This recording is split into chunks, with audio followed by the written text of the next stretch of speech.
Alsace Vin et ses partenaires vous présentent Chef à bord.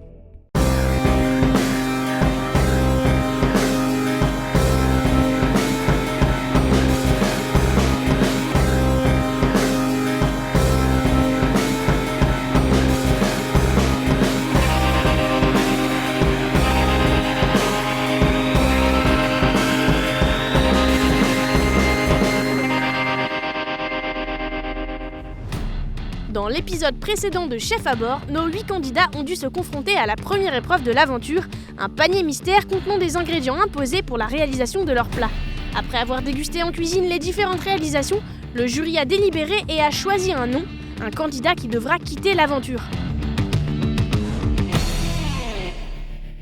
Félicitations, vous nous avez impressionnés. Et durant cette épreuve, vous avez déjà réussi à vous surpasser pour certains. Effectivement, on a senti beaucoup d'énergie, un peu de stress aussi chez certains, et puis mais globalement, belle épreuve. Et Mathieu, peut-être une personne qui est sortie du lot? Oui, clairement, on a tous eu un petit coup de cœur pour un des candidats qui a vraiment travaillé proprement, sa recette était bien pensée dans sa tête, c'est allé super vite, un bel envoi, enfin vraiment un plat réussi, quoi. Ouais. Et toi Sarah, toi qui représentes les arts de la table, tu as peut-être eu une assiette qui t'a marqué ou qui t'a sensibilisé? Oui, il y a eu 2 candidats qui avaient pour moi une certaine émotion dans le dressage des assiettes, ce qui a une grande importance dans nos métiers. Bon Jean-Yves, je crois que vous êtes unanime sur un coup de cœur. Ouais, déjà le sujet n'était pas facile, il faut commencer par là. Mais moi j'aurais mis du temps à comprendre. Et donc c'est vrai un petit coup de cœur pour une personne qui a très bien travaillé, proprement, simple, propre et net. C'est Guillaume. Félicitations Guillaume. L'assaisonnement était juste, son jus était goûteux. On avait une belle cuisson de viande également. Il a fait un sacré boulot.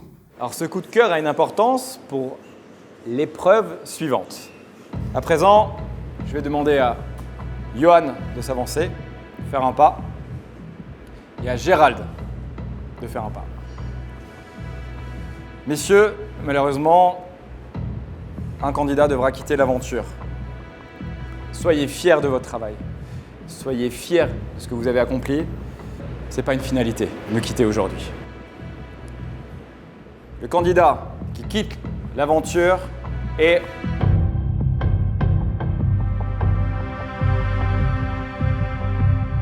Gérald.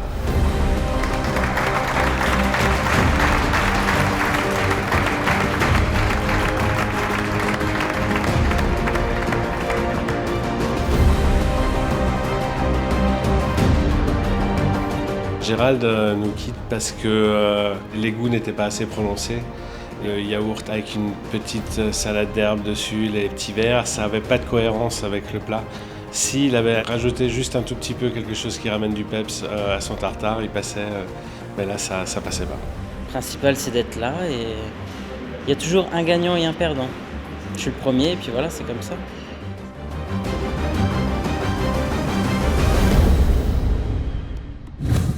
Gérald a quitté l'aventure et il reste maintenant 7 candidats en lice pour le poste de meilleur espoir de la gastronomie alsacienne QV 2018.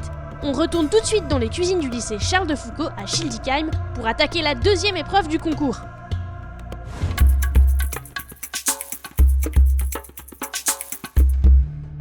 Je suis très heureux de vous accueillir pour cette seconde épreuve.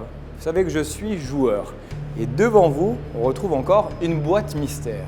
Comme je viens de le dire, je suis joueur. Et je vais vous demander d'accueillir un jury exceptionnel pour cette épreuve et de les applaudir bien fort. Pour cette seconde épreuve, Nicolas a demandé à 10 invités de marque de se joindre à notre jury.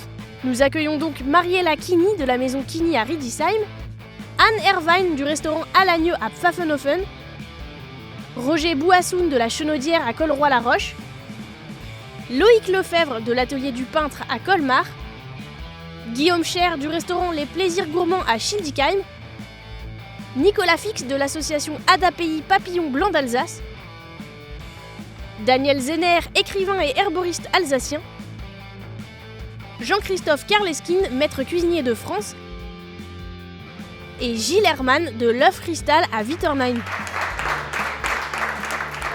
À présent, les candidats, je vous laisse découvrir votre panier mystère. C'est avec étonnement et stupeur que nos candidats découvrent ce qui se cache sous ce panier mystère, un seul et unique œuf. Ce sera l'ingrédient clé de cette seconde épreuve. Quand j'ai vu qu'il y avait un œuf sous la boîte, c'était... oula, un vaste programme. J'espère que vous avez l'imagination. Vous allez devoir dresser 4 assiettes. Vous allez avoir 1 heure, pas 1 minute de plus pour réaliser ces 4 assiettes. Vous allez avoir droit, bien sûr, à un économa. Mais cette fois-ci, il sera libre durant cette heure. Durant l'épreuve précédente, vous vous souvenez, on a eu un coup de cœur. C'était Guillaume. Ça avait son importance. Parce que dans l'économa, vous allez pouvoir chacun votre tour choisir vos produits. Avec le jury, nous avons établi un classement du 1er au 7e. Premier servi, peut-être le mieux servi. Dernier servi, peut-être le moins bien servi. Est-ce que vous êtes prêts? Oui! 3, 2, 1, cuisinez!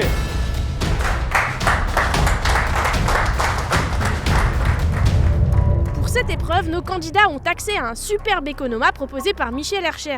De la pièce de bœuf au rognon de veau en passant par le suprême de pintade ou le solilès de dinde, ils vont passer tour à tour et devront choisir minutieusement leurs ingrédients pour accompagner leur œuf, élément principal de leurs assiettes.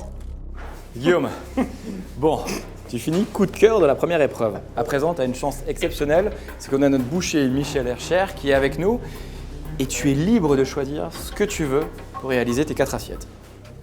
Alors que Guillaume a la possibilité de choisir entre toutes les pièces de l'économa, il semble hésiter pour finalement restreindre son choix à quelques tranches de lard. Floriane a fini à la seconde place à l'épreuve précédente, elle a donc un choix de produit restreint par rapport à Guillaume. Je vais faire simple, je vais partir sur un suprême de poulet. Suprême de poulet. Oui. Je t'en mets combien? 2. Jonathan choisit pour son plat quelques tranches de poitrine fumée et une moelle de bœuf. Pour Nicolas, le choix est vite fait. Il désigne sans hésiter le foie gras. Allez, file Nicolas, le foie gras. Merci. Jordan aussi est très rapide face à notre boucher et choisit de travailler les foies de volaille. Alors tu as été direct sur le choix du foie de volaille. Tu l'as déjà travaillé? J'ai déjà travaillé, en plus c'est une cuisson assez rapide. Donc du coup... 4 assiettes, ça devrait aller. Merci.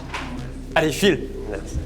Avant-dernier candidat à passer devant l'économa, Johan a le choix entre des pièces de veau ou de bœuf. Je vais partir sur les rognons.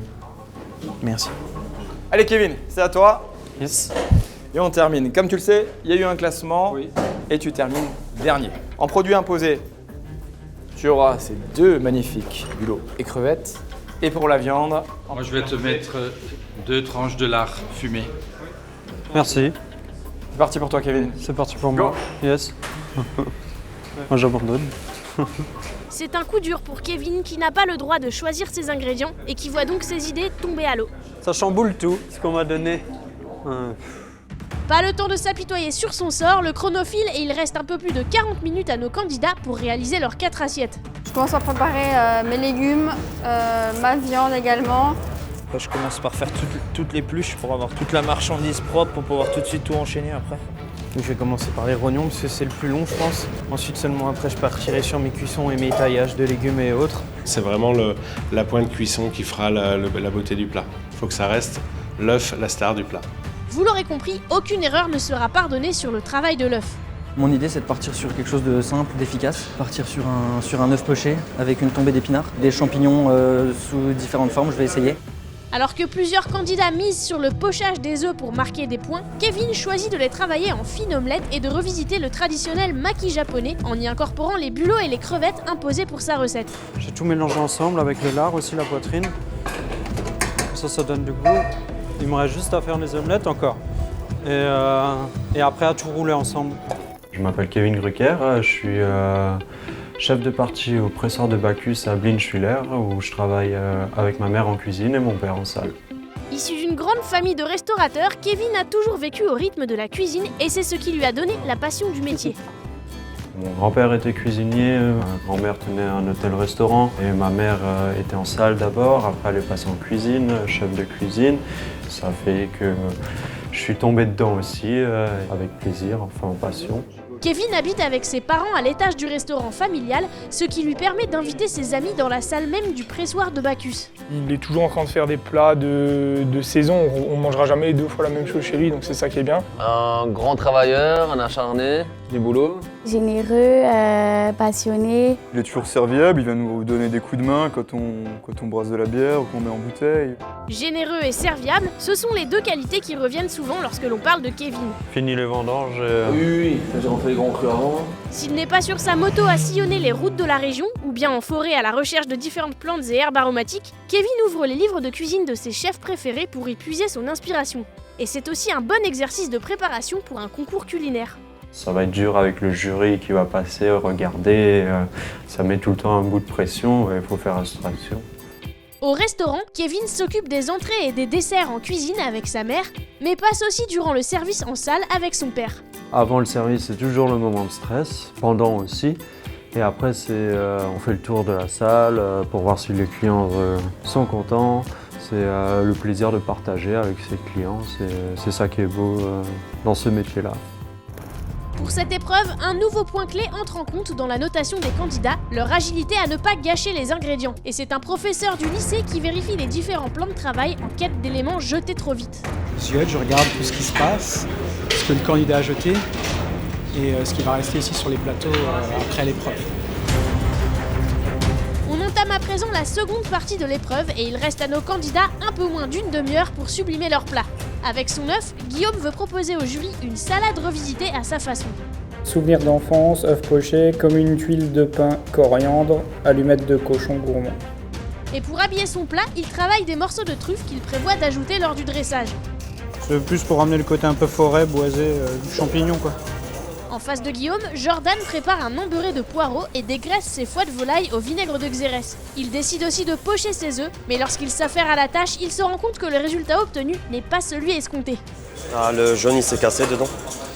Mais grâce à quelques conseils de Loïc Lefebvre, Jordan arrive à corriger ses erreurs. Tu le mets ensuite dans de l'eau claire.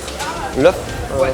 Là, tu poches dans de l'eau vinaigrée, ensuite tu fais un pot d'eau claire. Comme ça, quand tu le mets dans l'eau claire, le goût du vinaigre part dans l'eau claire. Ça paraît simple, mais la cuisson d'un œuf peut être très compliquée. Et surtout avec un stress, on peut vite perdre ses moyens. Un peu plus loin, Johan, qui a choisi de travailler les rognons de veau avec un œuf mollet et des légumes crus cuits, retourne demander des conseils sur la cuisson des rognons à notre boucher dans l'Economa. Je les couvrirai, je les laisserai tirer et au dernier moment tu peux les passer au four. D'accord, ok, parfait, je vous remercie. Du coup, j'ai décidé de les poêler dans un bon beurre noisette et ensuite de les finir au four juste avant le dressage. L'idée principale, c'était l'œuf. C'est pas évident d'aller ramener un autre produit encore plus comme le rognon on verra ce qu'il va faire, mais on verra bien. Jonathan, lui, a choisi de travailler un œuf déstructuré. Il confie le jaune au vin rouge, cuit le blanc d'œuf en vapeur et habille son assiette de plusieurs légumes de saison. Une petite fricassée de topinambour, asperges vertes et justement la poitrine fumée pour finir au-dessus le blanc d'œuf au four. Bonjour, je m'appelle Jonathan Lux, je travaille au CER à Marlenheim en tant que chef de partie. Jonathan cuisine depuis qu'il a 14 ans et c'est aux côtés de ses grands-parents que l'amour des bonnes choses lui est venu. Il était toujours à côté de moi, il a dit « Mamie, qu'est-ce que tu fais aujourd'hui ?» Ah oui, c'est bien, c'est vrai. Il était toujours à côté. Dès qu'il arrivait chez mes parents, le premier truc qu'il faisait à midi, c'est regarder dans les poêles. Aujourd'hui chef de partie aux côtés de Joël Phillips au CER à Marlenheim, Jonathan aime toujours préparer de bons petits plats à la maison pour sa famille et ses amis. En plus, parfois il te donne des idées, c'est vraiment... Non, je suis fière, je suis très fière de mon fils. Amoureux du terroir, il affectionne particulièrement les produits du jardin et ce n'est pas pour déplaire à son grand-père qui est très heureux de pouvoir partager avec lui sa passion des bonnes choses. On a fait tous les races de potiron qui existent, quoi. Il a même amené les semences de Marlenheim. Et moi, je les ai semées et puis après, il est venu, il a cherché ce qu'il avait besoin, quoi. J'aime le suivre et le soutenir. Et c'est aussi en forêt que Jonathan aime se ressourcer, à la recherche des différents champignons et herbes qu'il pourra utiliser en cuisine. Tu fais le vide, tu marches, tu respires tranquillement. C'est quelqu'un de très imaginatif. Il fait beaucoup de recherches sur sa cuisine et je pense qu'il essaie toujours de rajouter sa touche pour que ça soit différent des autres, quoi. Son inspiration, il la puise tous les jours dans les cuisines du CER et dans les produits qu'il y travaille. Je cherche à amener des textures, des techniques, des goûts différents, je dirais. Justement un peu sortir de ces sentiers battus et vraiment chercher un peu le mets qu'on mange, ben boum, ça pète direct en bouche, qui est du goût direct. Les candidats, on a passé la barre des 5 minutes, il vous reste 4 minutes 30. Durant ces dernières minutes, les membres du jury peuvent assister nos candidats et leur donner un petit coup de pouce. Est-ce que vous pouvez me poser ça autour comme ça? Ça c'est bon, ça c'est ok. Je suis en speed en fait. Il ne reste plus que quelques instants à nos candidats pour finir le dressage de leurs assiettes. Leurs derniers gestes doivent être précis et attentionnés. Commettre une erreur maintenant peut faire s'envoler leur chance d'accéder à l'épreuve suivante. Il y en a une sur deux qui me merde. Dans la précipitation, Jonathan casse un jaune d'œuf sur l'une de ses assiettes. Puis je mets l'autre par-dessus. Ça il est entier. 10, 9, 8, 7, 6, 5, 4, 3, 2, 1. Levez les mains, c'est terminé. Bravo les candidats. Les dés sont jetés pour cette seconde épreuve. Il n'est plus possible pour nos candidats de toucher aux assiettes et la dégustation va commencer dans quelques instants. Il est temps pour nos candidats de présenter tour à tour leur réalisation aux membres du jury. Floriane, je te laisse annoncer ton plat. Alors c'est une fricassée de poulet en trompe-l'œil d'œuf. Après dégustation, le plat de Floriane semble conquérir le jury. C'est bien assaisonné, c'est plutôt bien présenté. Je trouve qu'il y a pas mal de goût assez intéressant. J'ai essayé de bien assaisonner tout ça. Ouais, je pense que c'est l'assaisonnement qui était plutôt pas mal. Mais une remarque négative vient entacher ses éloges.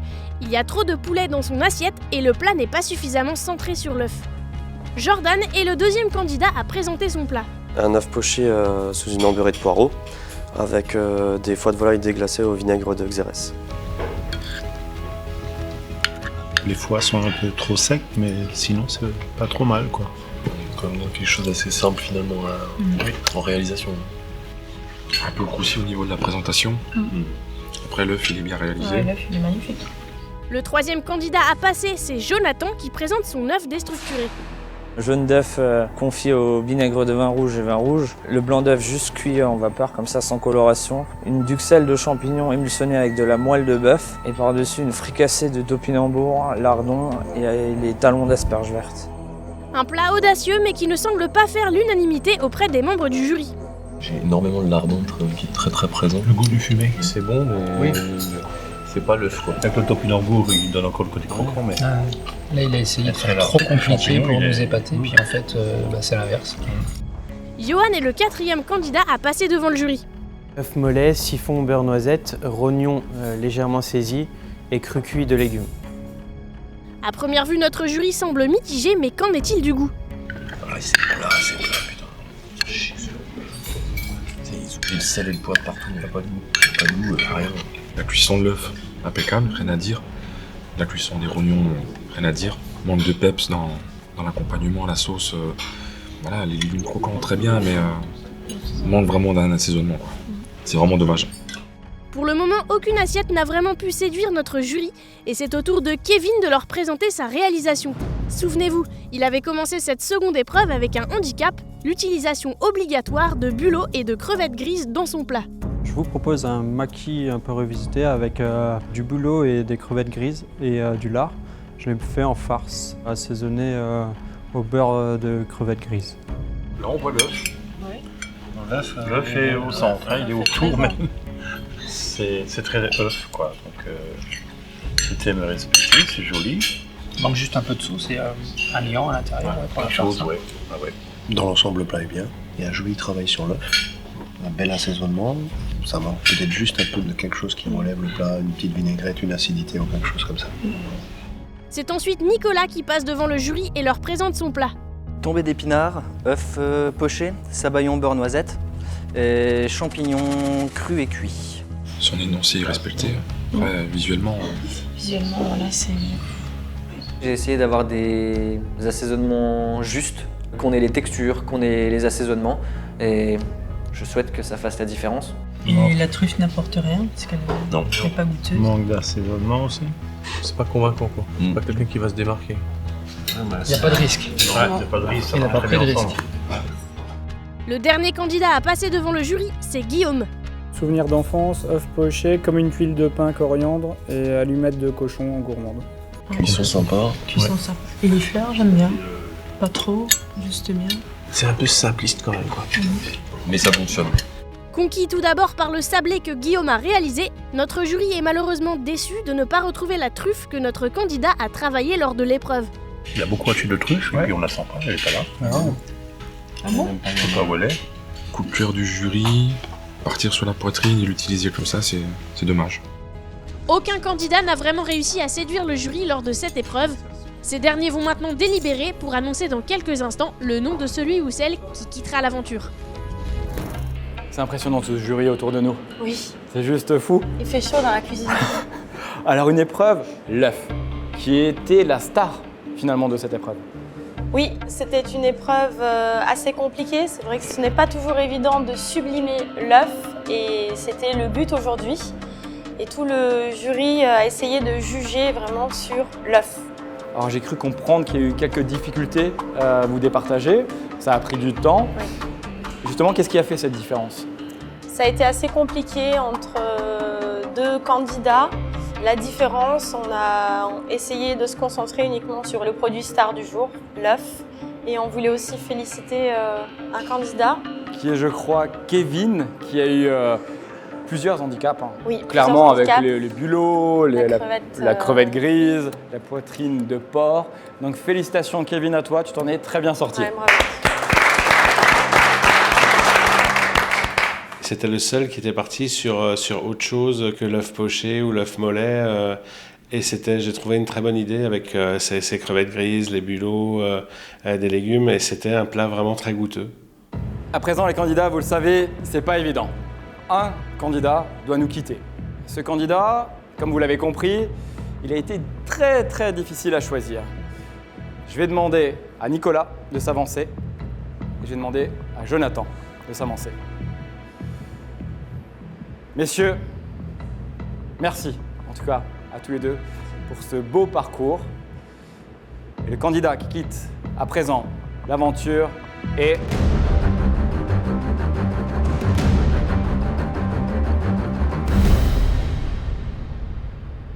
Jonathan.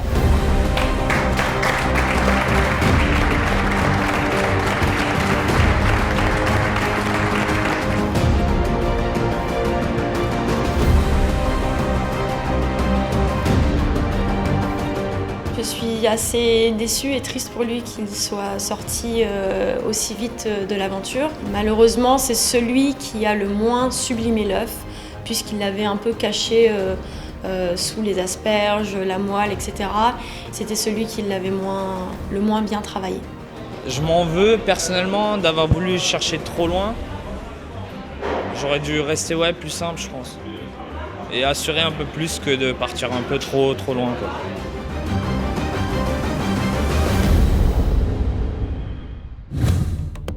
Cette fois-ci, c'est Jonathan qui n'a pas réussi à séduire le jury. Avec un participant en moins, il ne reste plus que 6 candidats pour attaquer la prochaine épreuve, qui se déroule toujours dans les cuisines du lycée Charles de Foucault à Schildikheim.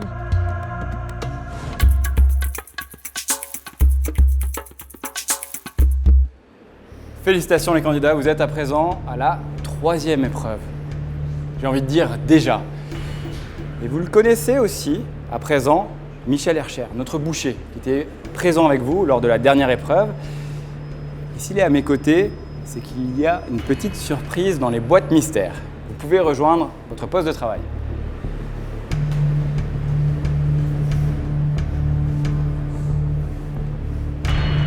L'ingrédient mystère, c'était l'onglet de bœuf. C'est un morceau de viande que j'ai l'habitude de travailler. Une cuisson assez rapide. Par contre, il faut faire attention à bien le parer. Je bloque. Directement, je bloque. Voilà, je sais pas quoi faire. Je sais pas quoi faire du tout. Alors Michel, qu'est-ce que tu nous as préparé? Un onglet de bœuf. La particularité de l'onglet de bœuf, c'est que c'est une viande un peu fibreuse. Il faut qu'elle soit super bien parée. Et après, il y a une technique de cuisson où il faut faire très attention parce que l'onglet, plus il est cuit, plus il sera ferme. Éviter les surcuissons, c'est vraiment le conseil que je vous donne, quoi. C'est vraiment un produit que j'apprécie. J'aime bien travailler l'onglet, voilà. L'onglet, comme ça, a priori, ça me pose pas du tout de problème. J'ai l'habitude de le travailler, donc ça n'a pas été panique à bord. En plus, c'est vraiment une viande que j'aime bien, alors que je suis pas forcément fan de viande, mais ça, je trouve que c'est particulièrement goûteux parce que pourvu que ce soit bien cuit, et c'est vraiment fondant et j'aime bien cette partie du bœuf en fait. Alors on est dans une épreuve rock'n'roll, qui dit rock'n'roll, on change un peu les règles. Au-dessus de moi, 45 minutes. Vous allez avoir 45 minutes pour réaliser 2 assiettes. Economa compris. Durant ces 45 minutes, l'Economa est libre. Les candidats, est-ce que vous êtes prêts? Oui. Michel? 1, 2, 3, paré. C'est parti pour 45 minutes d'épreuve, soit un quart d'heure de moins que les épreuves précédentes pour les candidats. Ça n'a l'air de rien et pourtant 15 minutes, c'est énorme en cuisine.